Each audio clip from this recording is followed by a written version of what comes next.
Assalamu alaikum dear student. Student today we will discuss about respiratory disorders. Student आज के इस lecture के अंदर हम रेस्पिरेटरी डिसऑर्डर्स के बारे में पढ़ेंगे. स्टूडेंट जैसा कि आप जानते हैं जो इन्वायरमेंट की एयर है उसके अंदर डिफरेंट किस्म के पोल्यूटेंट मौजूद होते हैं. वही एयर जब हम इनहेल करते हैं, जब वो एयर हमारे लंग्स के अंदर जाती है तो वो एयर क्योंकि उसके अंदर डिफरेंट पोल्यूटेंट हैं तो वो पोल्यूटेंट की वजह से हमारी बॉडी को जो है बहुत ज़्यादा नुकसान पहुंचाती है. स्पेशली जो हमारे लंग्स हैं, हमारे जो फेफड़े हैं, उनको बहुत ज़्यादा जो है वो इसकी वजह से नुकसान होता है. तो बेसिकली जो रेस्पिरेटरी डिसऑर्डर्स हैं, जो रेस्पिरेटरी सिस्टम है उसके अंदर जो प्रॉब्लम्स आती हैं वो बेसिकली एयर पोल्यूटेंट की वजह से आती हैं. तो ये आपने याद रखना है. तो ये जो रेस्पिरेटरी डिसऑर्डर्स होती हैं इनकी बेसिक रीजन क्या है? Due to air pollutants. हमारी जो एयर है उसके अंदर डिफरेंट किस्म के पोल्यूटेंट मौजूद हैं, जिस तरह से जो है वो नाइट्रोजन के ऑक्साइड हैं, और इस तरह से कार्बन मोनोऑक्साइड हो गई, और जो है वो सल्फर के ऑक्साइड हैं. ये डिफरेंट किस्म के एयर पोल्यूटेंट हैं. जब ये हमारी बॉडी में जाएंगे तो ये रेस्पिरेटरी डिसऑर्डर जो है क्रिएट करते हैं. फर्स्ट डिसऑर्डर जो है वो ब्रोंकाइटिस है. यहाँ पे जो ब्रोंकाइटिस वर्ड है इसका मीनिंग क्या है बेसिकली ये हम देखेंगे. ब्रोंकाई जो फर्स्ट वर्ड है, इसमें जो फर्स्ट वर्ड है ब्रोंकाइटिस का, जो फर्स्ट वर्ड है वो ब्रोंकाई को रिप्रेजेंट कर रहा है. ब्रोंकाई क्या होती है? स्मॉल ट्यूब्स होती हैं हमारे लंग्स के अंदर मौजूद होती हैं. ठीक हो गया. और इस तरह से दूसरा जो वर्ड है आइटस, इसका मतलब होता है इन्फ्लेमेशन. तो मीन कि ये क्या है? ब्रोंकाइटिस ये बेसिकली क्या होती है? जो ब्रोंकाई या जो ब्रोंक्यूल्स हैं, मीन के जो हमारे फेफड़ों के अंदर छोटी ट्यूब्यूल्स हैं, छोटी नालियां जो होती हैं, उनके अंदर इन्फ्लेमेशन आ जाती है, उनके अंदर सोजिश आ जाती है. तो इसको हम कैसे डिफाइन कर सकते हैं? इन्फ्लेमेशन ऑफ ब्रोंकाई और ब्रोंक्यूल्स. ये ब्रोंकाई और ब्रोंक्यूल्स क्या है? हमारे फेफड़ों के अंदर छोटी छोटी ट्यूब्स होती हैं, छोटी छोटी नालियां होती हैं, उनके अंदर इन्फ्लेमेशन आ जाती है. इन ट्यूब्स में से एयर गुजरती है. जब इन ट्यूब्स के अंदर इन्फ्लेमेशन आ जाती है तो इन्फ्लेमेशन आने की वजह से ये जो ट्यूब्स हैं ये बेसिकली क्लोज हो जाएंगे. देखिए हमारे पास एक ट्यूब है. अब उस ट्यूब के अंदर इन्फ्लेमेशन अगर आ जाए, कंसीडर करें कि ये दोनों तरफ से स्वेल हो जाए, तो दरमियान में जो रास्ता, इधर से भी अगर ये स्वेल हो जाएगी, इधर से भी अगर ये स्वेल हो जाएगी, तो दरमियान में जो रास्ता है वो क्या हो जाएगा? बंद हो जाएगा, और एयर अब इसमें से क्रॉस नहीं करेगी. ठीक हो गया. तो फिर जो है वो हमें ब्रीथिंग के अंदर जो डिफरेंट किस्म के जो है वो प्रॉब्लम हो सकते हैं. तो इस डिसऑर्डर के अंदर क्या होता है? जो ये ट्यूब्स हैं ब्रोंकाई या फिर ब्रोंक्यूल, ये म्यूकस प्रोड्यूस करती हैं. म्यूकस क्या होता है? Sticky material. ठीक हो गया.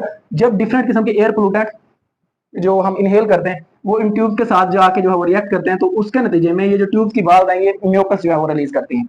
ये म्यूकस क्या करता है? फिर इसकी वजह से, इस म्यूकस के निकलने की वजह से यहाँ पे स्वेलिंग हो जाती है. ठीक हो गया. जब ये स्वेलिंग हो जाएगी यहाँ पे, ठीक हो गया, दोनों तरफ से ये स्वेल कर जाएगी, उसके नतीजे में जो ट्यूब्स हैं वो बेसिकली नैरो हो जाएंगी. मीन के जो इनके अंदर रास्ता है बंद हो जाएगा, ये बहुत ज्यादा तंग हो जाएंगी, और जो एक पेशेंट है उसको जो है वो सांस लेने में फिर जो है वो प्रॉब्लम होगी. तो ये आपने याद रखना है. तो इस डिसऑर्डर के अंदर क्या होता है? म्यूकस जो है वो प्रोड्यूस होता है ट्यूब्स के अंदर, जिसकी वजह से स्वेलिंग हो जाती है ट्यूब्स के अंदर. स्वेलिंग के नतीजे में जो रास्ता है वो बंद हो जाएगा, रास्ता जो है वो नैरो हो जाएगा. इसकी काजेज क्या है बेसिकली?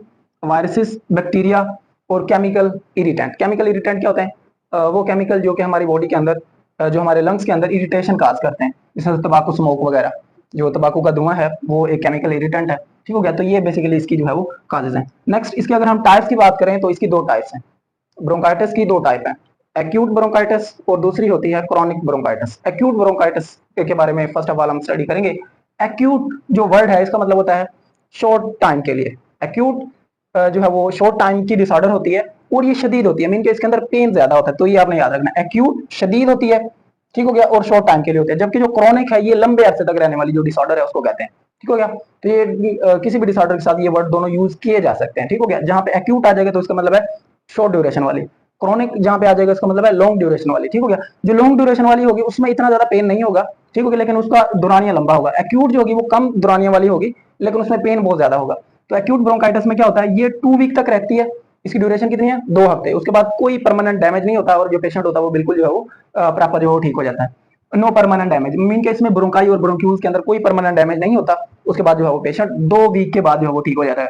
और इस तरह से क्रॉनिक ब्रोंकाइटिस, इसमें क्या होता है? ये लंबे अरसे तक रहने वाली डिसऑर्डर है. इसकी ड्यूरेशन की अगर हम बात करें 3 मंथ टू 2 ईयर्स. ठीक हो गया. मतलब 3 मंथ से लेकर 2 साल तक जो है ये हो सकती है. देखिए अब ये एक लॉन्ग ड्यूरेशन है, तो ये लंबे अरसे तक रहने वाली डिसऑर्डर होती है. तो इसमें क्रॉनिक इन्फ्लेमेशन होती है. मीन के ये जो ब्रोंकाई और ब्रोंक्यूल्स हैं इनके अंदर जो इन्फ्लेमेशन होती है वो लंबे अरसे तक होती है, तो इसको हम कहेंगे क्रॉनिक इन्फ्लेमेशन हो जाती है इसके अंदर. तो ये दो टाइप है, ये आपने याद रखना. ये शॉर्ट में बहुत मरतबा जो है बोर्ड के पेपर में भी ये दोनों क्वेश्चन आ चुके हैं. एक्यूट और ब्रोंकाइटिस का जो है वो डिफरेंस, ये आपने अच्छे से प्रिपेयर करना है. नेक्स्ट हमारे पास सिम्टम्स, मीन के इसकी अलामत. हमें कैसे पता चलेगा कि एक पेशेंट जो है वो उसको ब्रोंकाइटिस है? इसमें जो है वो कफ, मीन के खांसी होती है.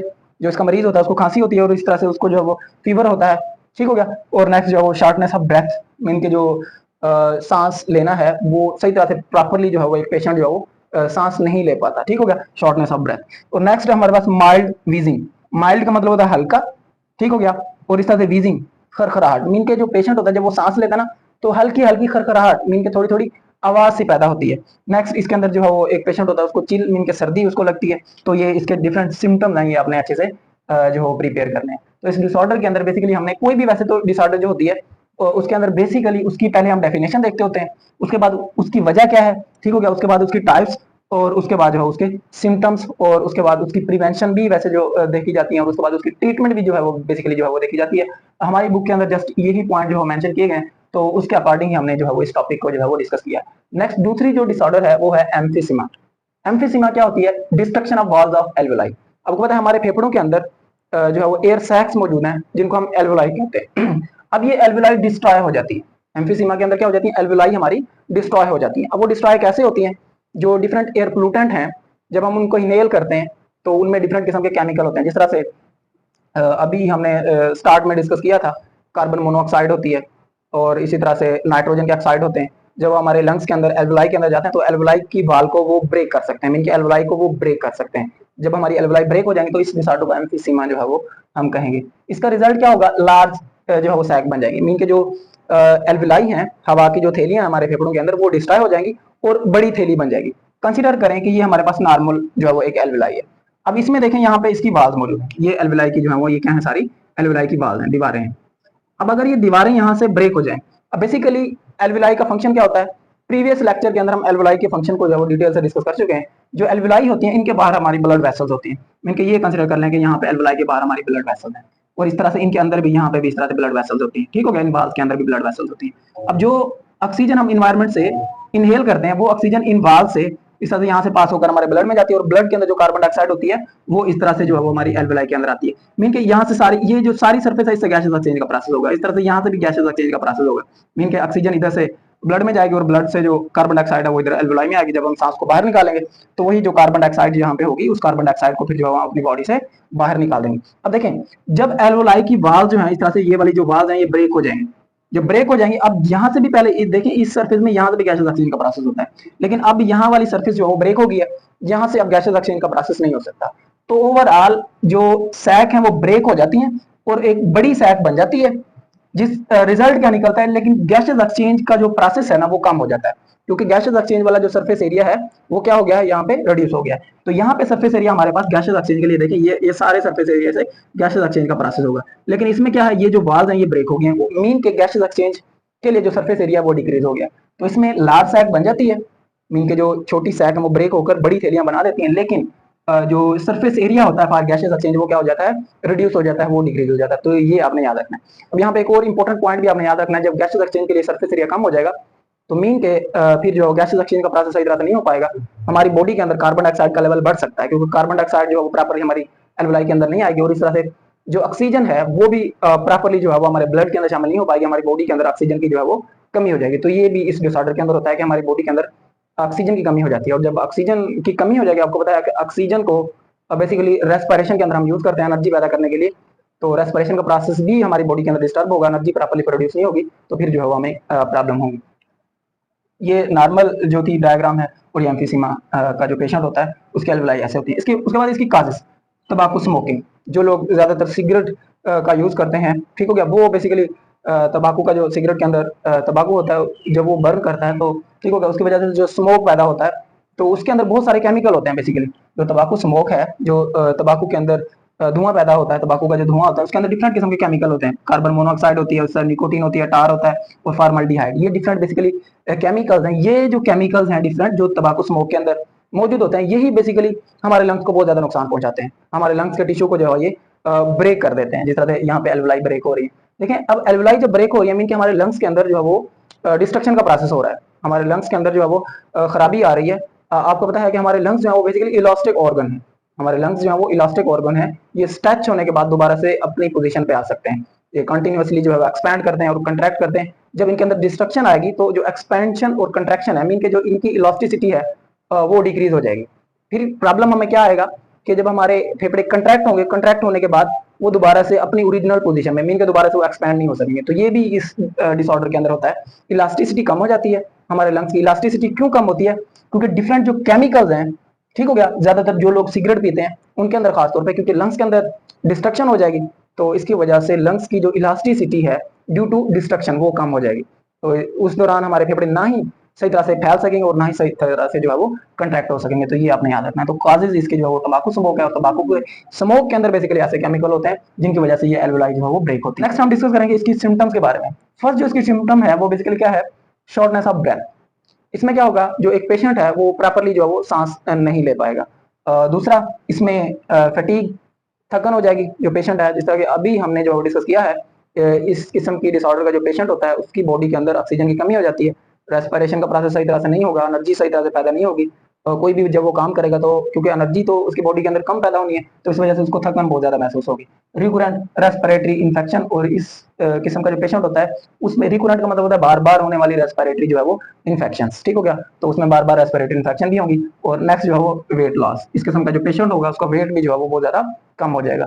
अच्छा, जब ये सिम्टम जो है वो शो होती हैं, जब ये इन सिम्टम्स के बारे में पता लगता है, तो उस वक्त तक जो है वो 50 to 70% जो लंग टिश्यू है वो ब्रेक हो जाते हैं। मीन एक जो पेशेंट होता है, जब पता चलता है, सिम्टम से पता चलता है कि इस पेशेंट को जो है बेसिकली एम्फीसीमा है, उस वक्त तक उसके जो फेफड़े हैं तकरीबन वो 50 से 70%, 50 से 70% जो फेफड़ों के जो टिश्यूज हैं वो ब्रेक हो जाते हैं, ठीक हो गया। और ज्यादातर ये जो डिसऑर्डर्स हैं बेसिकली जो ज्यादा उम्र के लोग होते हैं उनमें ये डिसऑर्डर ज्यादा होती हैं। देखें, जिस तरह से हम बात करते हैं कि एक जो है वो फ्रेश मशीनरी होती है उसके अंदर प्रॉब्लम कम आते हैं क्योंकि उसका यूज कम हुआ होता है। जिस तरह से मशीनरी हमारे पास ज्यादा यूज होती है, अब जो ज्यादा उम्र के लोग होते हैं जाहिर सी बात है उन्होंने कंटिन्यूसली रेस्पिरेशन भी ज्यादा की होती है as compare to young people. Continuously वो ज्यादा सांस ले चुके होते हैं। एवरेज की अगर हम बात करें तो मीन के उनकी बॉडी के अंदर जो डिफरेंट किस्म के केमिकल इरिटेंट हैं या डिफरेंट किस्म के पोल्यूटेंट हैं वो भी उनके लंग्स के अंदर ज्यादा गए होते हैं, तो डिस्ट्रक्शन का प्रोसेस भी उनमें जो है वो ज्यादा होता है। और ज्यादातर जो लोग स्मोकिंग करते हैं उनमें भी फेफड़ों के प्रॉब्लम जो है वो ज्यादा आते हैं। और ये जो डिसऑर्डर है मोस्टली इनकी जो रेशो होती है जो बड़े लोग होते हैं, इनके ज्यादा उम्र के जो लोग होते हैं उनमें होती है। तो स्टूडेंट ये था आज का हमारा लेक्चर। इसके अंदर हमने दो डिसऑर्डर्स के बारे में बेसिकली डिस्कस किया है। फर्स्ट हमने ब्रोंकाइटिस के हवाले से डिस्कस किया, फिर उसकी दो टाइप जो थी उनके हवाले से डिस्कस किया, उसकी काजेज को डिस्कस किया, उसके सिम्टम्स को डिस्कस किया। नेक्स्ट जो हमने एम्फीसीमा के बारे में डिस्कस किया, ठीक हो गया। उसके बाद इसमें बेसिकली होता क्या है, मेन जो इसके अंदर प्रॉब्लम आता है वो हमने डिस्कस किया। नेक्स्ट जो हमने इसकी काजेज और सिम्टम्स के बारे में डिस्कस किया। आई होप कि आप लोगों को अच्छे से समझ आ गया होगा। इसमें कोई भी क्वेश्चन बटा अगर आप लोगों को समझ ना आया हो तो आप कमेंट करके लाजमी पूछ सकते हैं। Thank you student, Allah Hafiz.